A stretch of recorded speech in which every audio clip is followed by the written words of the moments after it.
Hi, welcome back to Serger Tip Clips. Today's tip clip is a perfect example of things that I say in in-person classes as well as Zoom classes too. Just because a presser foot or a specialty attachment on your sewing machine or serger has a certain name, that doesn't mean it's all it can do. And I'm going to show you a great example of that today. I just finished this little cool crossbody bag and I wanted to make a slim strap on it. And this strap was made right on the C21 double fold binder attachment. And I'm going to show you how to do that. Plus, it's super strong. And I'm going to give you the little secret that's inside of this when we go to the machine. So let's go over, take a look at this, and I'm going to actually use a different fabric. I don't think black is the best choice for this on the machine. So I'll use something that you can see better with a contrasting thread as well. But this one is made with a cotton linen blend, and it would be all stretched out of shape in no time without the secret ingredient on the inside. So let's go over, take a look, and reveal the secret. Let's look at what we'll need for this technique. I've cut a piece of quilting weight cotton 1 3/8 inches wide, and you want to make sure it's accurate. I like to cut a point or an arrow at the beginning end because it makes it easy to feed into the binder. And here's our secret ingredient: 1/4 inch wide grosgrain ribbon. This is going to be our stabilizer. It's amazing what this will do when it's combined with a lightweight quilting cotton. It makes a very sturdy strap. Let's go over to the machine and see how to set this up.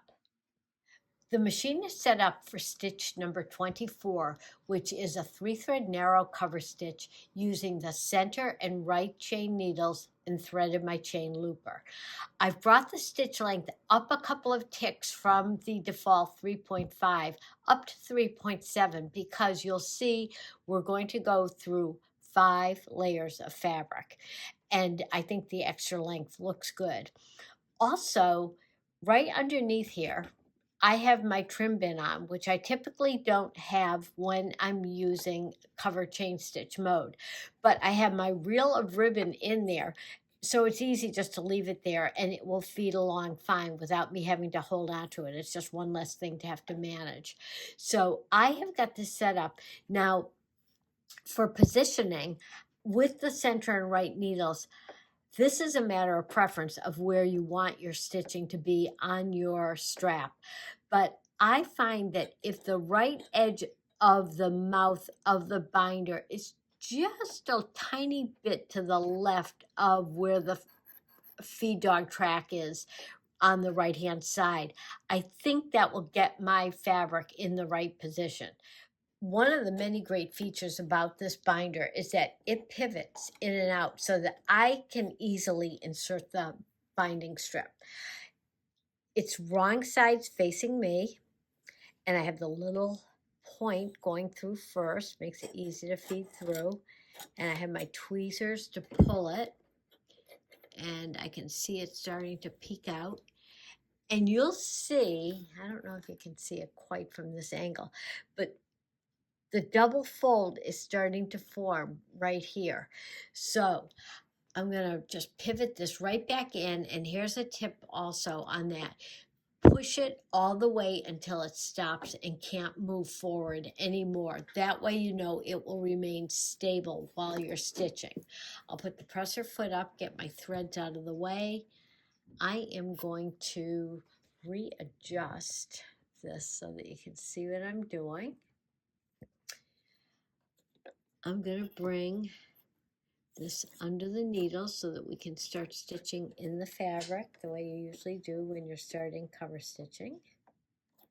Bring my needles down. Now, I might need a slight adjustment on that as I get going, but I want to test it first. And that's why it's always a good idea to cut your fabric strip considerably longer than you'll need, at least 8 inches longer than you'll need, because it gives you enough room and length to do those minor position adjustments so that your stitching is where you want it to be. I'll start stitching and let's take a look at this. I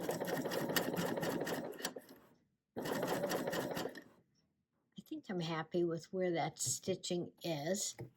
Now, to show you how to insert the grosgrain ribbon, what I like to do is put the grosgrain ribbon in, and it's going to kind of be standing right against the wall of the binder. Let me grab my tweezers again, right up against here. Now, you may see it peeking out for the first inch or so between the folds, but it will disappear as I start stitching along. I'm just pushing it in to let it get grabbed by the feed dogs. I'm giving it a little bit of help here, and I'll adjust this. But as I stitch, what I like to do is hold my index finger against it, not hard. I'm just using it as a little kind of a backstop, I guess. You don't want to put any pressure on it and hold it back from feeding, but you just want to manage it and keep it in place.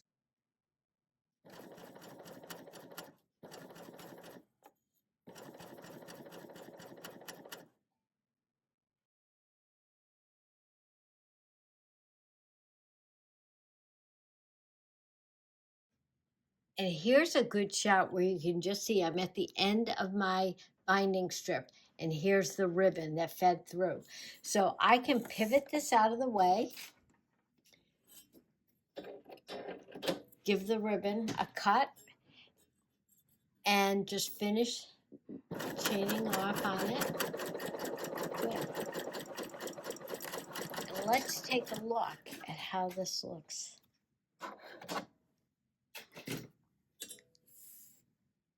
Really nice.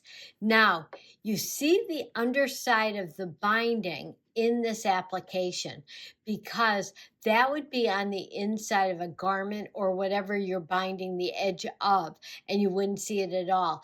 And I think that's perfectly fine. The stitching is straight. It's really perfect.